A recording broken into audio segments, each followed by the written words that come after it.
Hello everyone, welcome back to the Python solution of LeetCode. Today we'll go to the second problem, add two numbers. So you're given two non-empty linked lists, which is used to representing two non-negative integers. The digits are stored in reverse order.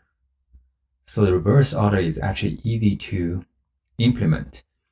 If we go to the non-reverse, that will be need more work actually. So we will add two numbers and return the sum as a linked list. And the assumption is the two numbers do not contain any leading zero. Okay, so the idea is to using the elementary math. So 2 plus 5 equals 7. 4 plus 6 equals 10. So the value is 0, and we have an overflow of 1. So 3 plus 4 plus 1 equals 8. We'll go to the second example, which is 0 plus 0 equals 0. Easy. So if we go to example 3, there will be a lot of 9. This is a tricky one because for the last digit, although L2 doesn't have any value, but the carry, the overflow always have 1, right? So the last digit is actually 1. All right. This is actually a good example for the linked lists concept in Python. And also, we can use a pointer-like concept to do that. Okay, let's go to the coding.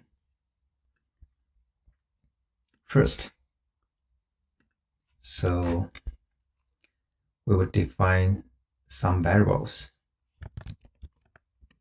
First is the result. Let's initiate with 0. Then we will define a pointer, as I said.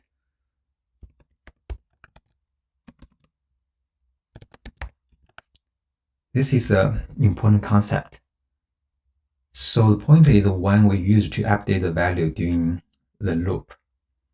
So for now, in the beginning, we define that one to be the result itself.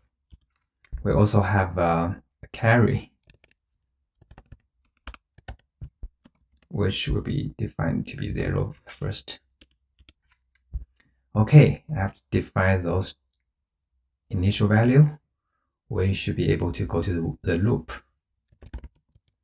So in the loop, we will consider the simplistic situation. L1 and L2 have same length, and they don't have overflow for the last digit. So let's assume 2. Then we will take the value of L1, L2.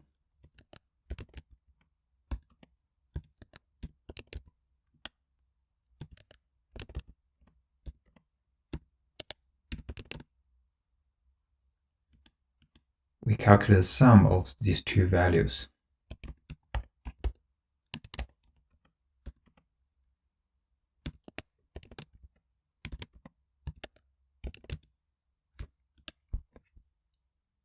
Oh wait, we may have a carry, so we need to add a carry.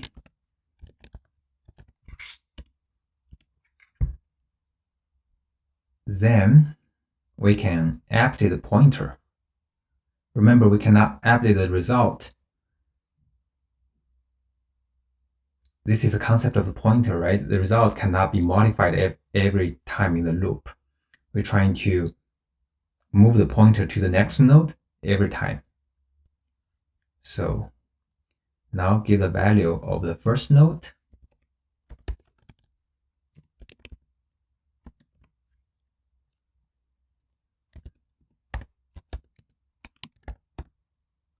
So we take the mod of 10.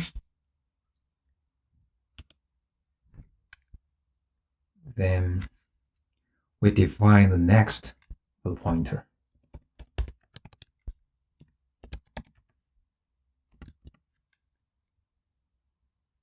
So it's a list node.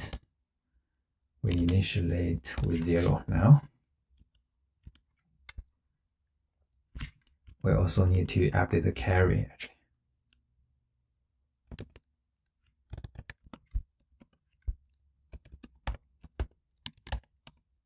So take the floor 10.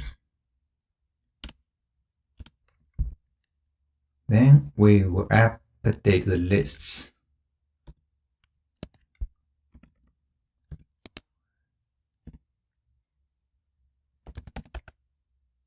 Next, if it still have a next, then we keep the loop, right?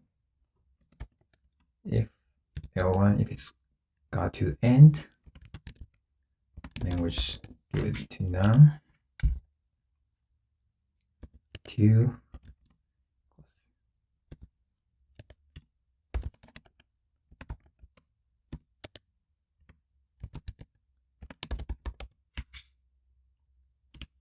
Now we should update the pointer.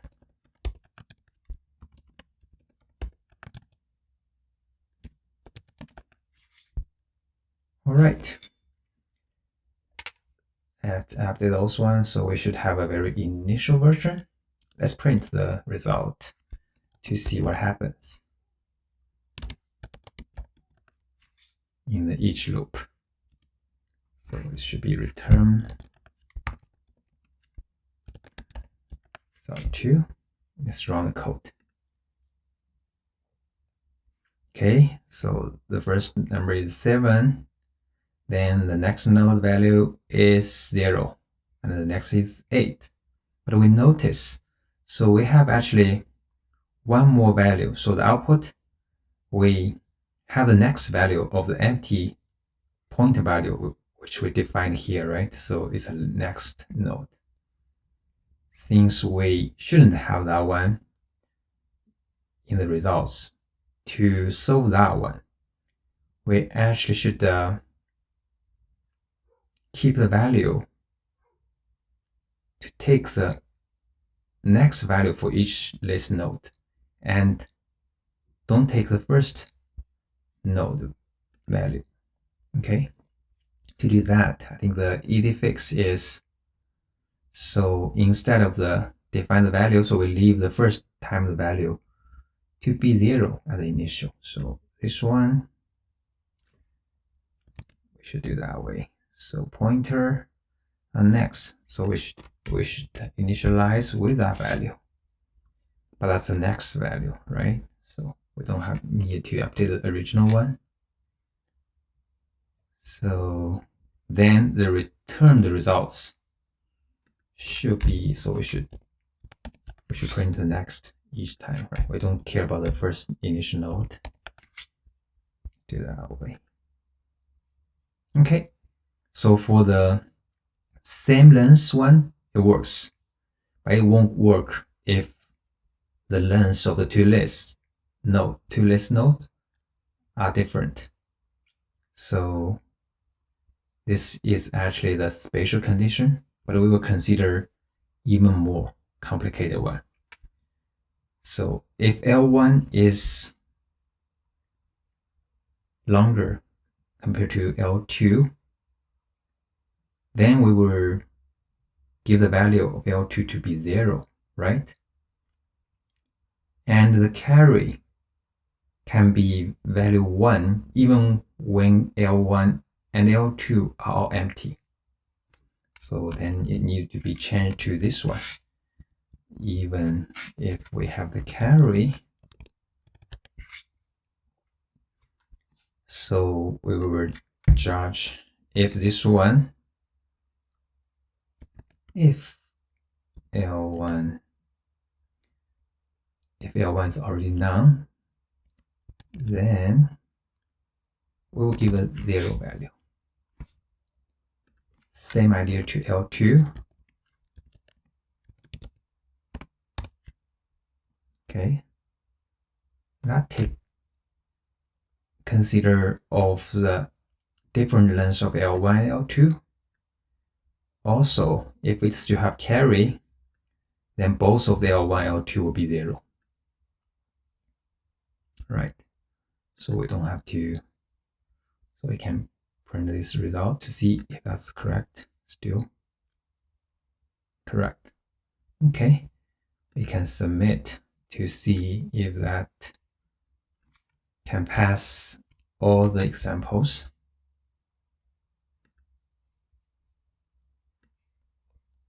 Okay, that works. So now we can consider the complexity of that algorithm. So time complexity.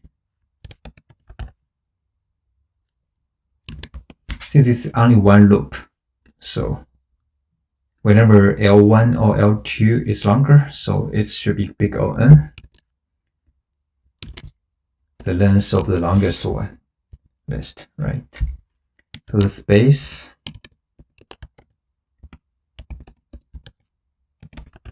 complexity is big O(n)2. Same idea. N is the longer one of the two list nodes. Okay, this is a solution for the second problem. Hope you guys like it. Thank you for watching. Bye.